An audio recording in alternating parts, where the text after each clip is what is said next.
तो good morning everyone. सुबह सुबह ऑफिस भी नहीं जा पा रहे हैं लोग।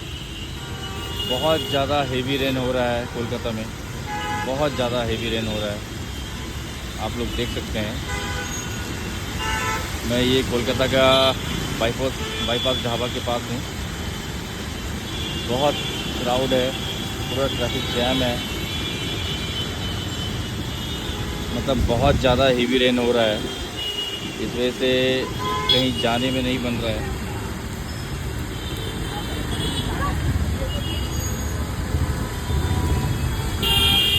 बहुत ज़्यादा क्राउड है, बहुत ज़्यादा।